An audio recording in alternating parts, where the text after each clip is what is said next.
Hey grade 10s, welcome back. Okay, so first of all, just an apology in advance. My voice is kind of gone. I'm not really sure entirely why. I feel totally fine. But if it's a little bit hard to understand me in this video, just message me. I'm sorry about that.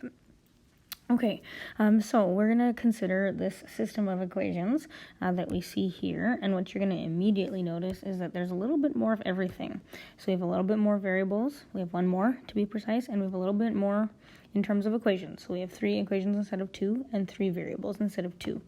And so we are going to learn how to deal with this today. I will warn you that the examples are very long, okay, and it will take you some time to practice this, so I would dedicate some time. I think it'll take you like maybe 10 minutes between, well, maybe not quite 10 minutes, maybe like 7 to 10 minutes to do a question at first, and then you'll get faster, okay? If it takes you longer, though, of course, that's fine. And if it takes you less, that's fine too. This is just an estimate, okay? So when we have a system in 3 equations like we see here, then we are always going to start with elimination to make a system in 2 variables. Okay, so what we're going to do is we're going to use elimination on this whole thing to make a system of 2 variables like we've been looking at, and then we can solve that system of 2 equations either way, substitution or elimination. Or I suppose graphing if you wanted, although that's never efficient at all. And then you can find the solution from that. So the way I've broken these notes down, as you can see in your booklets too, is that there are big gaps in between every set of steps, and that's because I want to show you every step as we go along, instead of just making a list like the other 2 lessons. I think it will be easier for you to see each step as we go, as opposed to having it all done at one time. So that's kind of my intent. All right, so we are going to firstly number the equations 1, 2, and 3. Okay, I'm going to do that down here. So I have 3. I'm going to zoom in a little bit. Sorry, everybody. There we go. Okay, plus 4y minus z equals 8. I'm going to call that equation 1. And then 5x minus 2y plus z equals 4, is going to become equation 2. And 2x minus 2y plus z equals 1 will become equation 3.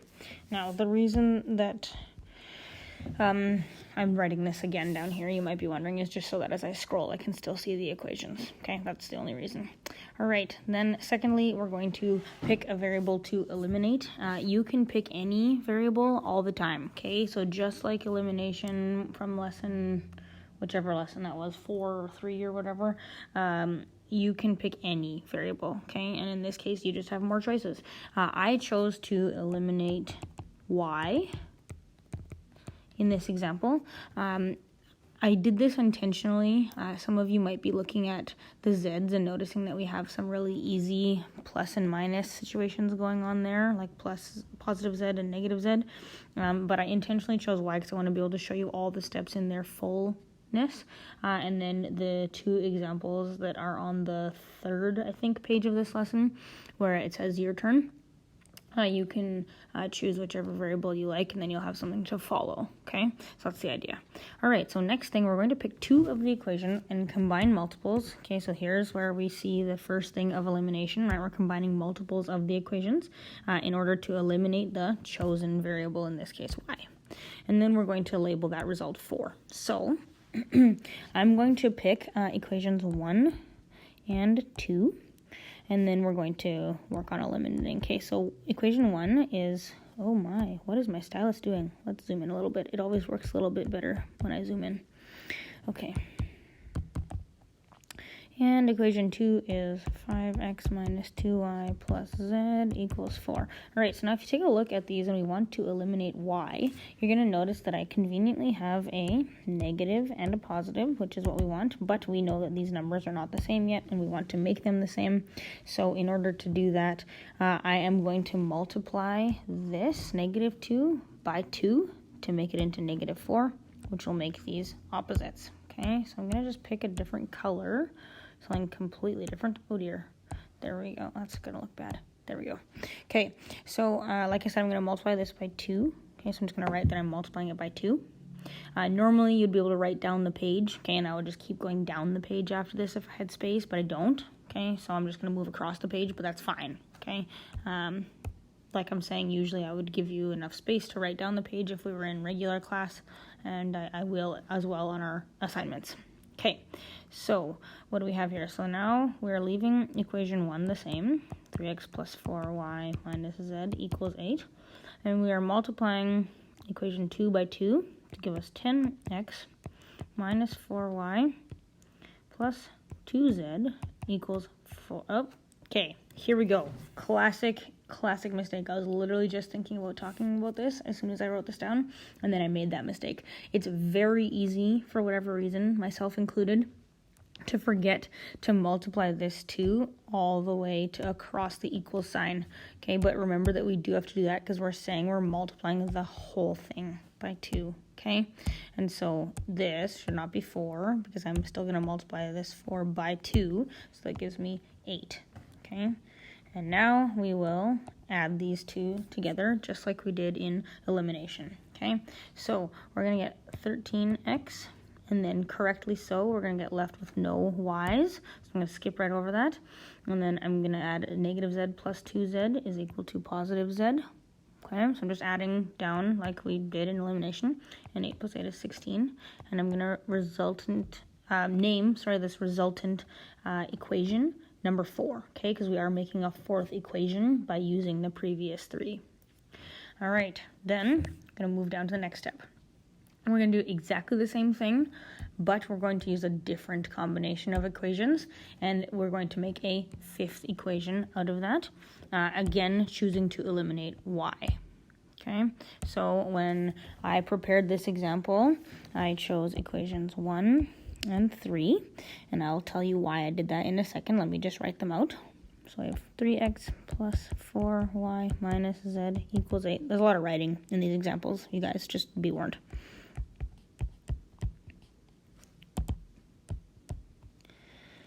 Plus z equals 1. Okay, there we go. So the reason I chose these examples is, again, because I have a very similar situation where I have a positive 4 and a negative 2, and since those are easy to create into additive opposites, then I pick them. So again, I'm going to leave that positive 4 as it is, and I'm going to multiply this negative 2 by 2 in order to make that additive opposite. So again, it turns out we're going to multiply this by 2 as well. Now, don't read into that, okay? Like I always tell you guys, there are coincidences and examples. It is a coincidence that this example involves multiplying by 2 each time. That is not always going to happen. In fact, you'll see that on the page below where I have the your turn examples written out for you.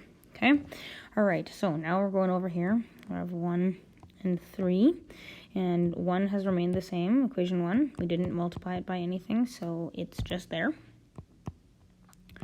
And equation 3 has been multiplied by 2, so it becomes 4x minus 4y plus 2z equals 2. Okay, so again, remember to multiply that constant at the end, okay? Don't forget about it. All right, now that we've done that, we're going to add them together. Okay, so we have 7x, and again, correctly, this creates 0y, which is what we wanted, and then positive 2z minus z, or negative z plus 2z, either way, gives us just 1z left over, and that, when we add the 8 and 2 together, is all equal to 10. Again, I'm going to call that equation 5. Okay, moving down. At this point, we have a system in 2 variables. Okay, and I'm going to write that out for us just right here. So equation 4 is 13x plus z is equal to 16. And equation 5 is equal to 7x plus z is equal to 10. Okay, so in this case, you can solve the system with the method of your choice. Okay? Now, the reason that I'm not recommending graphing is because we often get left with z and no y, and you guys don't know how to graph in 3 variables yet, which is fine because that's a university outcome, not a high school outcome. So I wouldn't recommend graphing, but you can use substitution or elimination. I'm going to do this example with substitution, and then on the following page, I have done one example with substitution and one example with elimination, so you can see both, okay? But as always, you can choose which one you want, okay? There is no right or wrong way in this case. You can pick either. It will give you the correct answer. Okay, so you can see that I've eliminated here for z. The reason I eliminated for z in this equation is because we just had one z here, so it's easy. I don't have to do any dividing. I just had to move those x's over. Okay, now I'm going to plug this modified version of equation 4 into equation 5, just like I would have in my substitution lesson, but I am running out of space, so I'm actually just going to move over. Okay, so 5, here we go. So now we can see that 7x plus, instead of z, I'm going to leave that big space, is equal to 10. Okay, so we can plug in that z value, which is negative 13x plus 16. Okay, so then we're going to simplify this, so 7x plus 13x plus negative 13x, pardon me, is going to give me negative 6x plus 16 is equal to 10. And so when I subtract 16 off of both sides, I'm going to get that negative 6x is equal to negative 6. And so when I divide by negative 6, I'm going to get that x is equal to 1.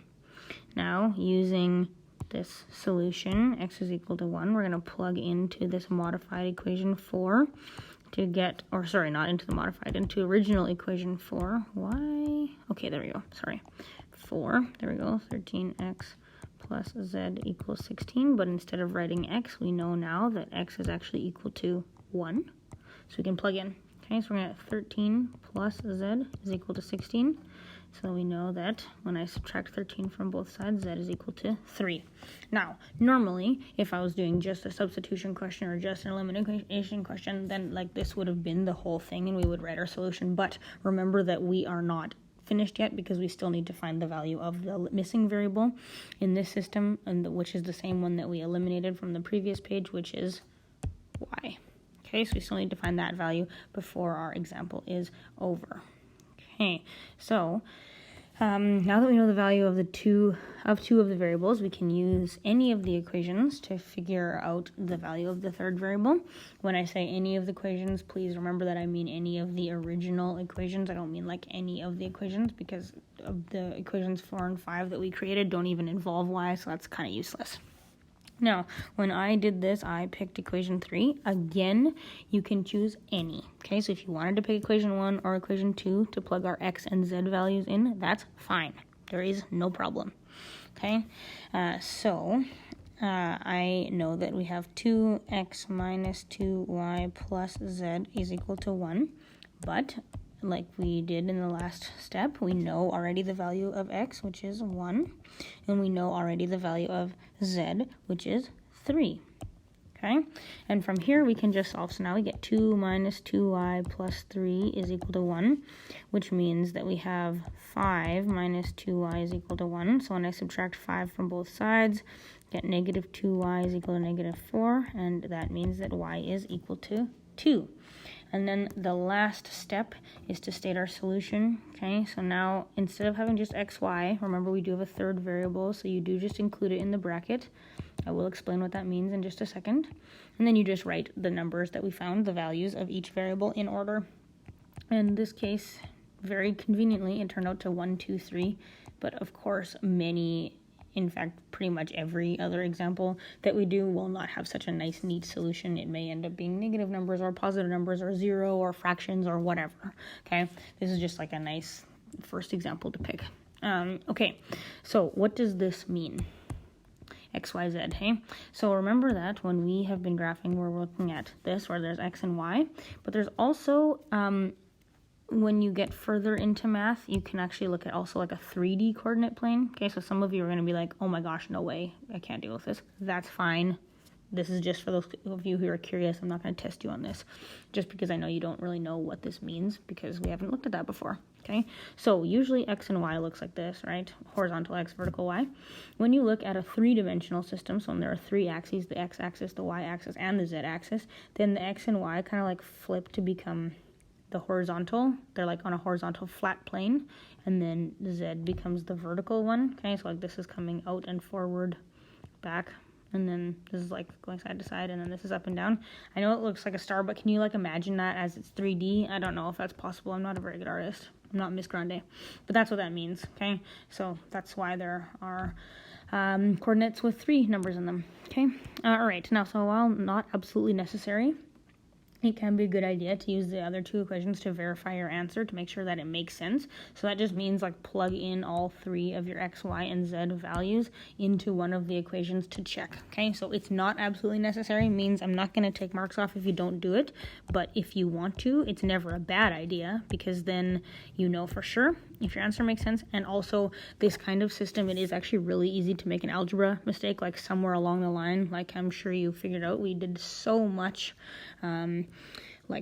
multiplying and adding and moving stuff around that you can easily make a mistake. Okay, so a check is not a bad idea.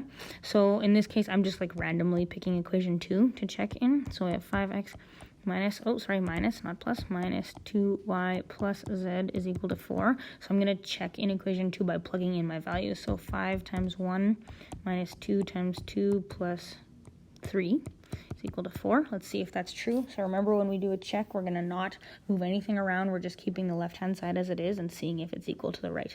So we get 5 minus 4 plus 3 is equal to 4. And 5 minus 4 is 1. Plus 3 is equal to 4. Remember, I'm just following BEDMAS, and then 4 is equal to 4. So we are good to go. Okay, so that's the idea. Now, I'm going to scroll down in a minute and talk a little bit about a couple quirks in the second and third examples that are on the next page. But before that happens, pause this video. For real, do it. This is like when I give you time to work in class and try the next 2 examples. It's okay if you get stuck. Do as much as you can, okay? Pause the video. Do it. Okay, I am going to scroll down now. I hope you paused and tried this. If you didn't, I'm disappointed. Okay, so you can see here that I have the whole solution. Sorry, I'm just trying to get this to zoom out. There we go.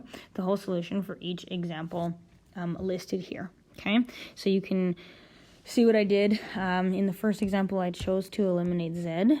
And then I worked through it that way. And then in the second example, I chose to eliminate y. Now, of course, you could have picked x in any of these examples, but I'm going to talk about why I didn't do that just momentarily here. First thing I want to point out is that when you do eliminate z, the way I did it, I ended up getting an equation here, equation 5, that actually got only left with 1 variable. So when I went to do the second system, like the system of 2 variables, 2 unknowns, I actually already had one of the variables given to me because I already knew that x is 0, like I wrote here, okay? And so that made my life a little bit easier, and that does happen sometimes in these systems, and that's great if it does, okay? You didn't do something wrong if there is just 1 variable left over in one of equation 4 or 5, okay? Of course, you might have done something wrong, but it's not an indication that you did, okay? It is possible to get that sort of situation, and that's actually why I didn't eliminate x in this example, is because I would have gotten that situation again, where I had just 1 equation, I think it was equation 4, that had just 1 variable in it, and I wanted to show you another example of when we actually had to do, like, elimination or substitution with our a system of equation 4 and equation 5. Okay, so that's why I did that. But of course, you could have picked x or z in the third example, or you could have picked x or y in the second example. That's fine. Okay, there are like many different ways to do that. As long as you get like these answers, then we're good. Okay, and yes, heads up, there is a fraction in this example. That is okay. Yeah, like I said, you can get a fraction answer, positive, negative, 0, doesn't matter. Okay, all right, so there we go. That's it for this video, and that's it for our lesson. There is a worksheet down here, okay, and this page here, ooh, okay, good thing I'm looking at this now. I for sure forgot about this. Okay, questions 4 and 5 are word problems in 3 variables, so it's like the word problems in 2 variables that we did. You need to set up the equations, and then you can solve it. There is not enough space here to do your work, so just do it on loose leaf or whatever. I'm sorry, I just didn't want to like waste all this paper by printing like huge blank papers. And then the other thing is that you do not have to do this one, okay? Just forget about that. I was going to teach you guys how to do 4 equations, 4 unknowns, but like we don't need to do that much work. Okay, so don't worry about 6, okay? Like cross out the answer, who cares, doesn't matter, blah blah. Okay, and the other ones should be fine. If you have any issues, let me know. With the equations here, where you see some big numbers showing up, like all of this stuff, you can use your calculators. Okay, I'm not like crazy or mean, I don't think. I hope. So yeah, use your calculators for those. These are just variables. You can look back to any of these as help for them. I think you will have some success if you just take a little bit of time to practice. I'll also post an additional worksheet on our Teams page. Okay, I hope you guys are doing well. Talk to you soon.